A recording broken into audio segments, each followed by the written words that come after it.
Hi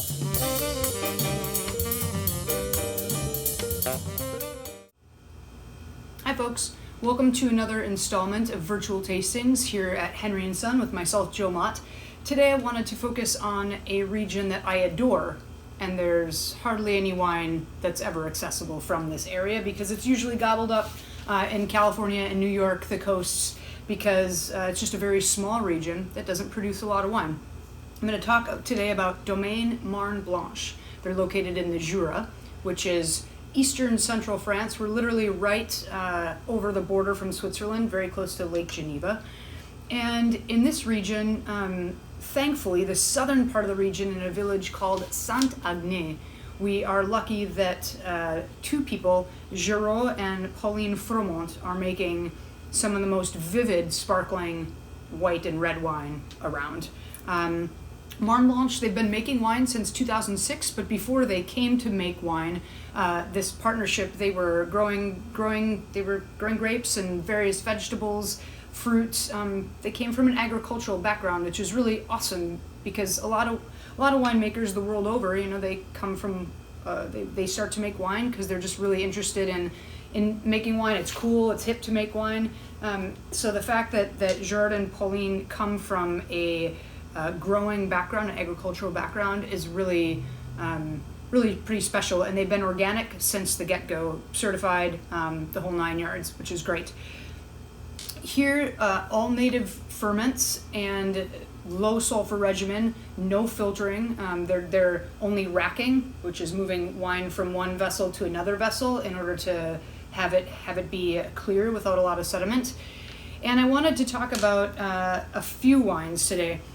They make a Cremant de Jura, which Cremant is the basically around France, the word that means it's made just like champagne, second fermentation in bottle with local grapes. Sometimes they're the same as champagne, sometimes they're not. Sometimes it's aged as long, sometimes no. We have a little guy, a not reserve Cremant that we usually get a couple cases of and sell right away. We were lucky to get bottles of the reserve Cremant, which I'm super excited about.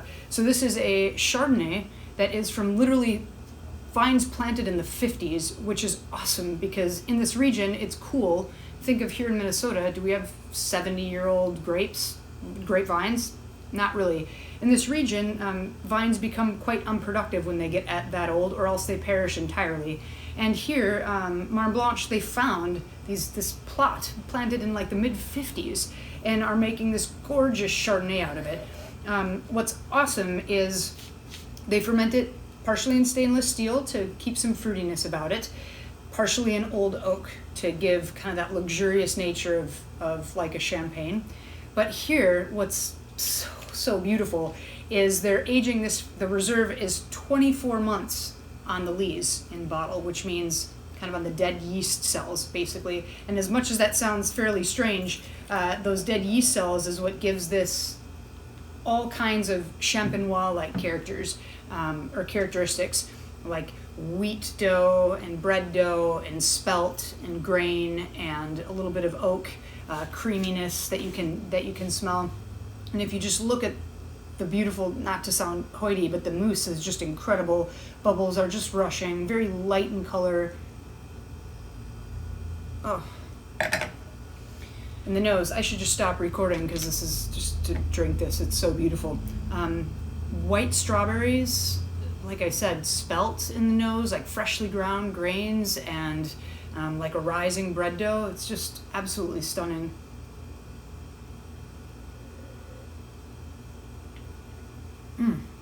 The wine is dry. If you have a reason to celebrate, whether it's you're able to get up north, you got an anniversary, you love warm weather, this is the wine to do it with. In order to call it champagne a champagne, it needs to age a year. So to give you an idea, now we have a minimum of 2 years. It's really something special. This has so much lift, and I wanted to, this, you may think this sounds geologically quite boring, but if I didn't mention the soils in the Jura, I'd be remiss, because they have soils that are famous here in a grouping that are not found really many other places in France for grape growing. One is called white marl, which is what Domaine Marnes Blanches is named off of. And marl is like a clay mixed with silt, mixed with a little sand, and it gives like girth in the mid-palate. In an otherwise cool area that doesn't produce a lot of weight in wines, that marl really gives just a bit of heft in the mid-palate, which is really nice. And then the white marl, it's got some limestone. It's bright. It's very kind of racy and energetic. They're also known for their red marl soils, which same story with marl, but laced with a little bit of very kind of ferrous laden and irony, which gives got a whole nother dimension, especially aromatically on the palate, which is gorgeous. And then lastly, they've got something known as grape, which is calcareous limestone, a special type of calcareous limestone, which makes all these wines so zippy and perfect for summer. I really just enjoy them so much with or without food, very compatible. So Cremant de Jura Reserve, and I guess segue over to the red wine. I'll talk about two today, one that we're not going to taste because I've tasted a couple times this vintage. This is their Poulsard, and Poulsard is a grape that we know has been grown in this area since at least the 15th century, 16th century or so. And Poulsard has such thin skins. It has quite a bit of structure, but not a lot of color. And so, don't mind if I do.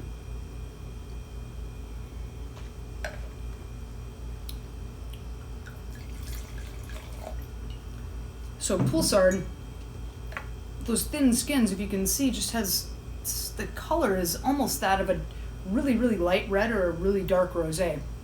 Yet when you taste it and smell it, it has all of the nuance you want from a red wine, which makes it just perfect for summer because it's not terribly heavy or super, super structured.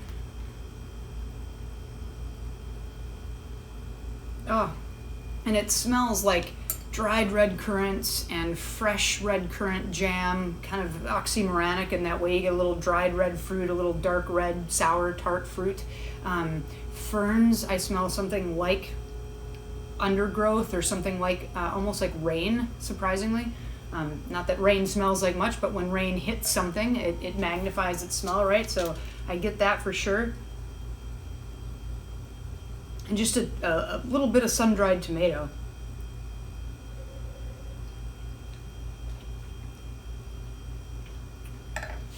So pretty, light-bodied, flirting with medium-bodied, but a lot of brightness because of those soils.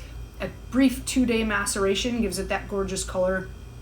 And then they do the same with their grape called Trousseau. Trousseau is grown it hails from the Jura, but it's grown in Portugal, it's grown on the Iberian Peninsula. There's some Trousseau in California, surprisingly. Trousseau is, we'll just say it's the antithesis of this. Even though it's not super heavy in the Jura, it's more medium-bodied.